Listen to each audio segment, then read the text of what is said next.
सालाना इम्तिहानों की घड़ी नजदीक थी।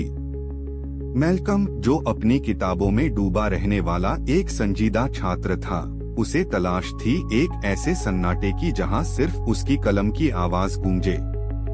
लंदन, जहां की सड़कों पर दिन रात ट्रैफिक का शोर और इंसानी शोर शराबा कभी नहीं थमता, वहां किसी गंभीर पढ़ाई की गुंजाइश नहीं थी। परेशान होकर उसने एक दिन रेलवे टाइम टेबल उठाया, अपनी आंखें मूंदी और एक रैंडम जगह पर उंगली रख दी। तकदीर ने उसे बेन चर्च नाम के एक दूरदराज गांव का रास्ता दिखाया।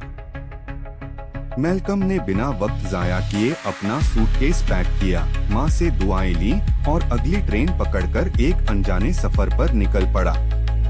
3 घंटे के सफर के बाद जब वह एक छोटे से सुनसान स्टेशन पर उतरा तो उसे एक सुकून भरी खुशी महसूस हुई। बेन चर्च एक ऐसा कस्बा था जहां महीने के सिर्फ 7 दिन बाजार लगता था और बाकी के 23 दिन यहां मौत जैसी खामोशी छाई रहती थी। अगले दिन मैल्कम एक ऐसे कमरे की तलाश में निकला जो सराय की चहल पहल से दूर हो। सराय से काफी दूर उसे एक अजब किस्म की हवेली दिखी। ऊंचे दरवाजे, पथरीली दीवारें और खिड़कियां इतनी ऊंची की जैसे वे आसमान को छूने की कोशिश कर रही हों।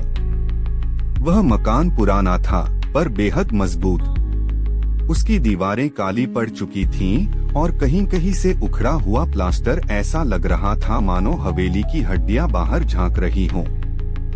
जब मैल्कम डाकखाने पहुंचा तो उसे मकान के एजेंट मिस्टर क्रॉनफोर्ड का पता चला। क्रॉनफोर्ड एक तजुर्बेकार वकील थे। जैसे ही मैल्कम ने उस हवेली में रहने की इच्छा जताई, क्रॉनफोर्ड के चेहरे पर एक पल के लिए डर की लकीर उभरी, जिसे उन्होंने फौरन एक फीकी मुस्कान के नीचे छुपा लिया। क्रॉनफोर्ड ने कहा, बेटे, मैं तुम्हें सच बताऊंगा। मकान मालिक ने कहा है कि जो भी यहाँ रहना चाहे उसे मुफ्त में रहने दिया जाए। वजह यह है कि सालों से खाली पड़े होने के कारण इस मकान के बारे में बहुत सी खौफनाक कहानियां मशहूर हो गई हैं। लोग कहते हैं कि यहाँ पुरानी रूहों का डेरा है। अगर तुम जैसा पढ़ा लिखा नौजवान वहाँ रहेगा तो शायद लोगों का डर खत्म हो जाए। मैल्कम ने उन कहानियों पर गौर करना भी जरूरी नहीं समझा। उसे तो बस सन्नाटा चाहिए था। उसने मुस्कुराकर अपनी जेब से पैसे निकाले और कहा, सर, मुझे मुफ्त का एहसान नहीं चाहिए। ये लीजिए 3 महीने का किराया। बस मुझे उस कमरे की चाबी और एक मददगार का पता दे दीजिए। क्रॉनफोर्ड ने पैसे लिए, लेकिन उनकी आंखों में एक अजीब सी चिंता थी। उन्होंने मैल्कम को चाबी सौंपी और साथ ही एक बूढ़ी औरत मिसेस डेम्पस्टर का पता दिया जो उसका खाना पीना और देखभाल कर सके। मैल्कम चाबी लेकर उस हवेली की ओर बढ़ गया, ये सोचकर कि उसे पढ़ाई के लिए जन्नत मिल गई है।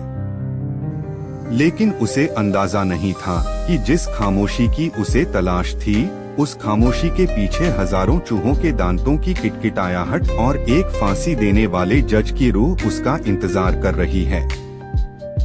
उस रात जब मैल्कम अपनी मेज पर गणित के फार्मूले लिख रहा होगा, तब कमरे के कोने में लटकी हुई वो मोटी रस्सी अचानक हिलने लगेगी।